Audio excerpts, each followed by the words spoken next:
तद्धित प्रकरण के शैक्षिक अधिकार में हमने पिछले सूत्र में देखा था कि सायं चिरम प्राण न प्रगे और अव्ययों से तद्धित संज्ञक शैक्षिक अर्थ में ट्यू और ट्युल प्रत्यय होता है और साथ ही टुट का आगम भी होता है, जिसका हमने रूप सिद्धियां की थी सायंतनः, चिरंतनः आदि। अब इस वीडियो में अगले सूत्र की ओर हम चलते हैं। अगला सूत्र है तत्र जातः। शैक्षिक अर्थ में हमने पीछे जितने भी रूप प्रयोग देखे हैं उनमें दो अर्थों का विशेष रूप से प्रयोग किया गया, एक भवः अर्थ में, एक जातः अर्थ में। उसी सूत्र को यहाँ बताते हैं तत्र जातः। सूत्र का अर्थ कुछ इस प्रकार है। तत्र शब्द का यदि हम अर्थ निकालें तो वहां पर अर्थात सप्तम्यंत पद होता है। तो सूत्र भी इसी प्रकार कहता है कि सप्तम्यंत समर्थ सुबंत प्रातिपदिक से उत्पन्न हुआ, जातः का मतलब उत्पन्न हुआ, इस अर्थ में अण आदि तथा शैक्षिक प्रकरणोक्त घ आदि प्रत्यय यथा संभव हो।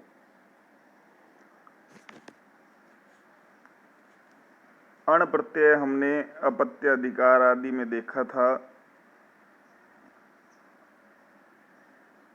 प्राग दिव्यतो अण, प्राग दिव्यतीय अर्थ में अण प्रत्यय हुआ करता है। तो जातः आदि अर्थ में यदि हम प्राग दिव्यतीय अर्थ को ग्रहण करेंगे तब वहां अण आदि प्रत्यय होगा, और शैक्षिक अर्थ में यदि हम उसका ग्रहण करेंगे तो घ आदि प्रत्यय होंगे। अण आदि के उदाहरण हम अपत्य आदि अधिकार में देखेंगे। यहाँ शैक्षिक अर्थ में यदि हम देखें तो स्रौघ्नः शब्द बनता है। स्रौघ्नः का तात्पर्य लौकिक विग्रह करें सृघ्ने जातः। सृघ्ने सप्तम्यंत पद है, जातः अर्थ है, तो इसका तात्पर्य यह है कि सप्तम्यंत समर्थ प्रातिपदिक से जात अर्थ अर्थात उत्पन्न हुआ अर्थ यहाँ द्योतित तो होता है। अब यदि हम इसका अलौकिक विग्रह करें तो सप्तम्यंत पद है सृघ्ने, इसका यदि अलौकिक विग्रह करेंगे तो सृघ्न प्लस गी, सप्तमी विभक्ति एक वचन की विवक्षा में गी विभक्ति प्राप्त होती है मूल शब्द से।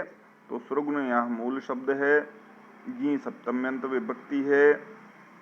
तो इस सृघ्न प्लस गी इस अवस्था में तत्र जातः, इस अर्थ में यदि हम इसका ग्रहण करते हैं तो हमने विधायक सूत्र पढ़ा भी, तत्र जातः जो सप्तम्यंत समर्थ सुबंत से अण आदि प्रत्यय का विधान करता है। यदि हम अण का विधान करते हैं तो स्रौघ्नः शब्द बनता है। तो सृघ्न प्लस गी प्लस अण रूप बनता है। कृत तद्धित समासाश्च सूत्र से अण प्रत्यय लगने के कारण पूरा शब्द तद्धितांत का हो जाता है। अतः तद्धितांत की यहाँ प्रातिपदिक संज्ञा होती है, और प्रातिपदिक में सुप के लुक का विधान बताया गया है। सुपो धातु प्रातिपदिकयोः सूत्र से, तो प्रातिपदिक के सुप गी का लुक हो जाता है। तो सृघ्न प्लस गी के गी का लुक हो गया, तब हमारे पास सृघ्न प्लस अण रूप बचता है। तदुपरांत प्रत्यय जो है उसमें विकार कार्यों को करते हैं। तो अण में अंतिम हल णकार है, अतः अंतिम हल वर्ण की इत संज्ञा का निरंतर विधान है, नित्य विधान है। अतः हलंत्यम सूत्र से अण के अंतिम हल णकार की इत संज्ञा हुई, और जिसकी भी इत संज्ञा होती है उसका तस्य लोपः सूत्र से नित्य लोप हुआ करता है। अतः अण के णकार का लोप हुआ तब हमारी स्थिति बनती है सृग्न प्लस अ। अब सृग्न प्लस अ इस स्थिति में अणित प्रत्यय परे होने के कारण, तद्धित का अणित प्रत्यय परे होने के कारण आदि अच को वृद्धि आदेश होता है। अणित प्रत्यय परे होने के कारण आदि अच को वृद्धि आदेश होता है तद्धितेषु चाम आदेश सूत्र से। अतः सृग्न का आदि अच उकार है, अतः उस उकार को वृद्धि आदेश औ हुआ तब हमारी स्थिति बनती है सृग्न प्लस अ।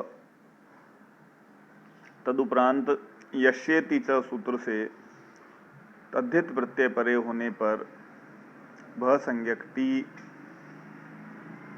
सृग्न के नकार के अकार का लोप होता है। टी संज्ञा और भ संज्ञा मैं पूर्व में भी बता चुका हूँ। यचि भम सूत्र से यकार अथवा अच प्रत्याहार का कोई वर्ण परे हो तो पूर्व वर्ण समुदाय की भ संज्ञा होती है। तो यहाँ अकार परे है अण का, अतः सृग्न या सृग्न का की भ संज्ञा हो जाती है। और टी होता है अचो अंत्यादि टी, अचों में जो अंतिम अच होता है उसकी टी संज्ञा होती है। तो सृग्न में दो अच हैं, औ और न में अ अकार, तो दो अचों में अंतिम अच अकार है, अतः उसकी टी संज्ञा होती है। तो सूत्र हमारा कहता है भ संज्ञक टी का लोप होता है। अतः यहाँ भ संज्ञक सृग्न के टी अकार का न के अकार का लोप हुआ तब न हल हो गया, तब हमारी स्थिति बनती है सृग्न प्लस अ। संयोग करने पर सृग्न शब्द बनता है। यह एक तद्धितांत का शब्द बन जाता है। तद्धितांत का शब्द बनने के बाद पद की प्रक्रिया हम अपनाते हैं। पद में जैसा हम निरंतर कहते आए हैं या देखते आए हैं कि हमें सुप विभक्तियों की आवश्यकता रहती है।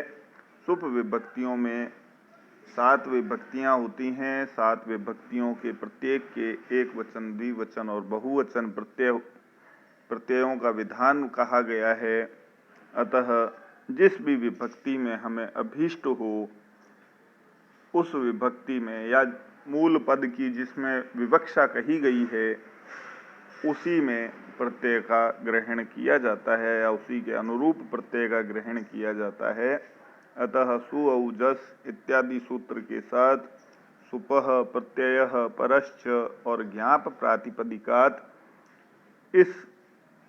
इन सूत्रों की सहायता से हम देखते हैं कि प्रातिपदिक हमारे पास सृग्न है, तो प्रातिपदिक से प्रत्ययों का विधान होता है, प्रातिपदिक से परे प्रत्ययों का विधान होता है। कौन से प्रत्ययों का विधान होता है? तो कहते हैं सुप प्रत्ययों का विधान होता है। सुप प्रत्यय कौन से हैं? हमें ज्ञात है, सु औ जस अम औ क्षस आदि ये सुप प्रत्यय हैं। तदुपरांत द्वयेक यो द्विवचनैक वचने इस सूत्र की सहायता से प्रथमा विभक्ति एक वचन की विवक्षा में हमें सु विभक्ति प्राप्त होती है, तब हमारा रूप बनता है सृग्न प्लस सु। सृग्न प्लस सु इस अवस्था को यदि हम देखें तो सु उपदेश है, क्योंकि सूत्र से प्राप्त हुआ है, अतः उपदेश है। उपदेश आद्योच्चारणम, पूर्व आचार्यों के द्वारा या हमारे मनीषियों के द्वारा जो बातें कही गई हैं वे उपदेश होती हैं। तो पाणिनि द्वारा सूत्र विधान किए गए, तो अतः सूत्र विधान को हम उपदेश कहते हैं। तो यहाँ उपदेश में स्थित अनुनासिक अच, सु में अनुनासिक अच ऊ है, तो उस ऊ की इत संज्ञा का विधान कहा गया है। तस्य लोपः सूत्र जैसा हमें ज्ञात है, जिसकी भी इत संज्ञा होती है उसका नित्य लोप होता है। तो सु में इत संज्ञक ऊ है अनुनासिक अच वाला, ऊकार है, अतः उस ऊकार का लोप हो जाता है, तब हमारी स्थिति बनती है स्रौघ्न प्लस स। अब स पदांत में स्थित है।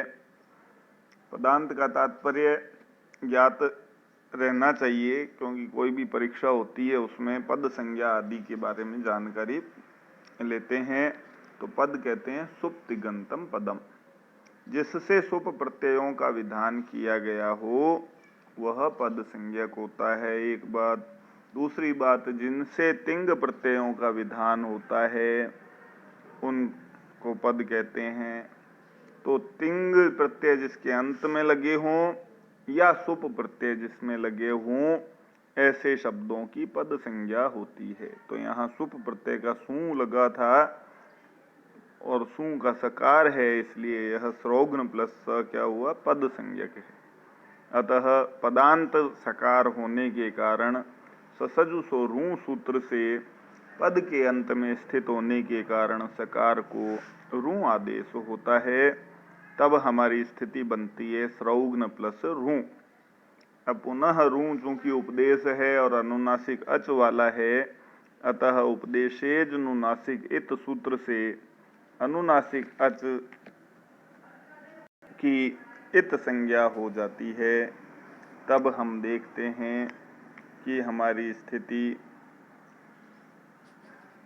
तस्य लोपः से इत संज्ञक का नित्य लोप हो जाता है, तो ऊकार का लोप हो जाता है, तब हमारी स्थिति बनती है स्रौघ्न प्लस र।